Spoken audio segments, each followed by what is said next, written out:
¿Cómo se ha ido moviendo el mapa de la violencia en México, de las expresiones violentas?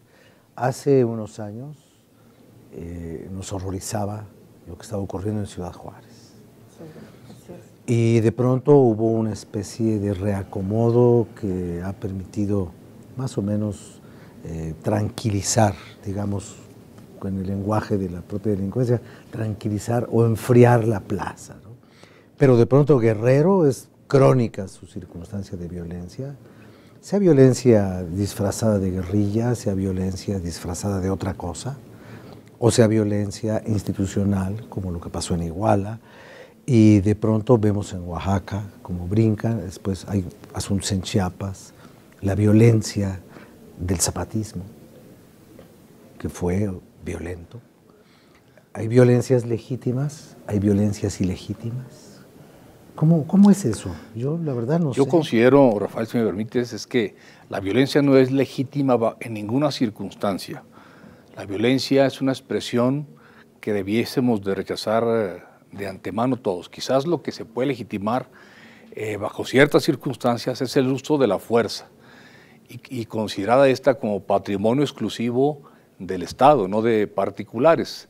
La violencia no puede justificarse, creo, bajo ninguna circunstancia. Ahora, la violencia en nuestro país, pues ya lo ha dicho un compañero diputado, tiene diversas expresiones, la violencia familiar, la violencia escolar, pero hablemos en términos generales de la violencia en nuestro país, que se expresa de diversas formas. Ya comentaba ahorita Rafael Cardona, la violencia que se ha manifestado por años en Ciudad Juárez, particularmente en contra de mujeres, que es un fenómeno que ahora también se padece de una manera igual o peor en el Estado de México. La violencia contra estudiantes, como el caso de Iguala, la violencia contra periodistas, pero en términos generales es violencia, es el agreder a los seres humanos de una u otra forma, por grupos criminales o lamentablemente muchas de las veces por grupos vinculados al propio gobierno.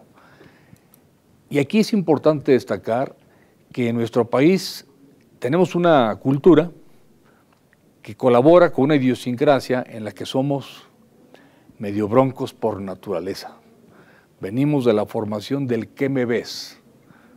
Del tengo monitos pintados en la cara, o que ya desde ahí tenemos actitudes, reacciones que tienden a ser violentas, pero se degeneran cuando el gobierno no tiene la capacidad de involucrar en una dinámica pacifista, de respeto a la sociedad mexicana.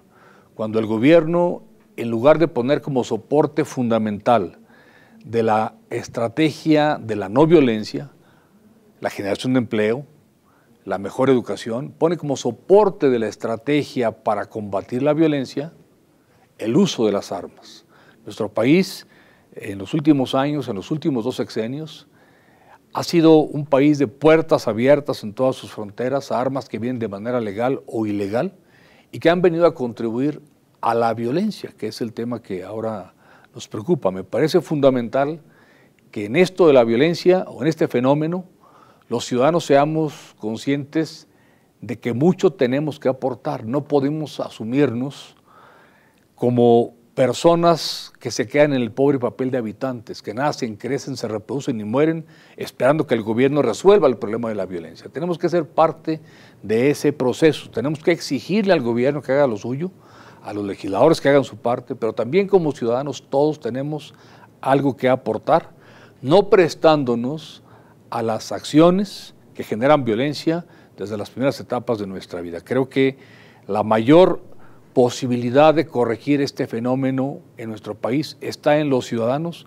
más que en los gobiernos, que de una y otra forma, una y otra vez, se han acreditado como incapaces de combatir este fenómeno por lo que ya mencioné, porque ahí está incubada la corrupción y la impunidad. Dice el diputado, bueno, de acuerdo con esa explicación suya, el machismo es la violencia contra la otra mitad de la población. Sin duda. ¿No? Así nada. ¿No es el origen de la violencia que estamos viviendo? No. No es el origen porque de la son violencia. 2 tipos de fenómenos. Es una expresión más. Uno es el fenómeno social, como sería de la economía, ¿no? Lo microsocial y lo macrosocial. Uno no puede estar sino de acuerdo en que existe una violencia, una forma de vida violenta generalizada en nuestro país, que abarca y asombra hipócritamente a muchos criterios respecto, por ejemplo, el bullying en las escuelas. Pero pretender que el bullying es originador de esa violencia es absurdo. Claro. Si no es en último caso más que un reflejo. Así es. Yo reflejo muy chiquito. ¿Por qué nos espantamos de que los niños se violenten en la escuela si los asesinatos y las muertes violentísimas son el pan de cada día en el país? No.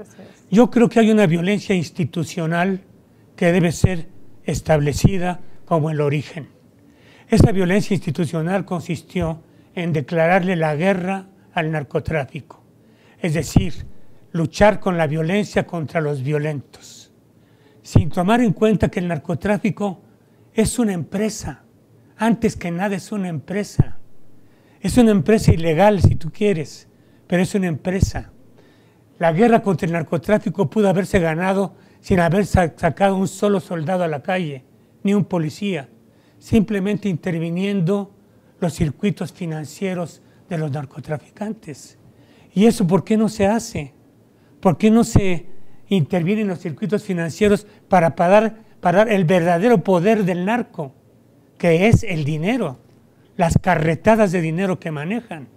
Y a eso puede entrar 2 veces el Chapo a la cárcel y no le tocan 5 centavos. Y puede salir. Él puede salir. No puede entrar, puede salir. El dinero pasa vacaciones maravillosas ahí dentro. Él y todos los que han aprendido. Es decir, no tuvimos por qué haber declarado la guerra al narco. Calderón cometió ahí un grave crimen contra el país, que dejó, ya lo sabemos, más de 100,000 muertos. Y en lo que va del sexenio de Peña Nieto van 67,000 muertos, según cifras de las Naciones Unidas.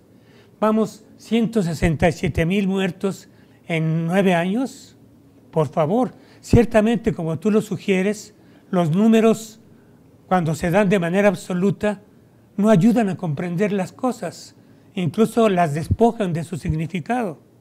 Pero hablar de 167,000 muertos en 9 años en este país, por favor, no los tiene ni la guerra de Irak, un país invadido por los Estados Unidos, o Afganistán. No los tiene ninguno de ellos, los han convertido en el país más violento. Combátase a la violencia criminal, que es el pretexto de la violencia institucionalizada, de manera eficaz, interviniendo sus circuitos financieros, y acabaríamos con toda violencia en las calles. Este asunto del número de los muertos que ha habido en México, a mí me parece que no fue nunca analizado en los términos de horror humano que representa. Yo he visto a los más talentosos ensayistas de México discutir entre ellos, poniendo los ejemplos de Palermo y de Nueva York y de no sé qué, sobre si se debe medir bajo la base de muertos por cada 100,000 habitantes o muertos por cada 110,000 habitantes.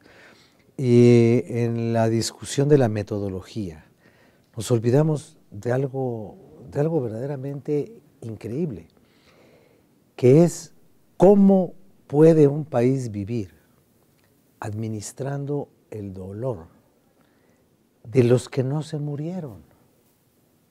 Porque si murieron 160,000 personas o 170,000 personas, cada una de esas personas conocía o tenía cercano a alguien, una madre, un hermano, un amigo, una esposa, un hijo, un algo.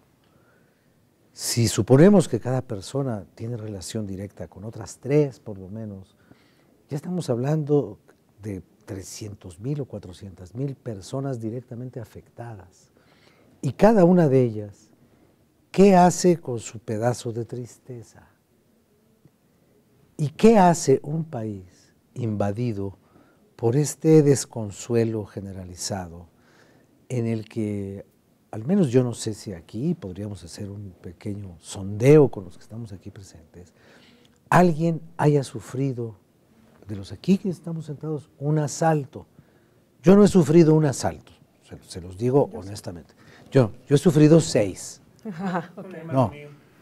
No, yo sí. Un hermano mío en Tamaulipas, nada menos.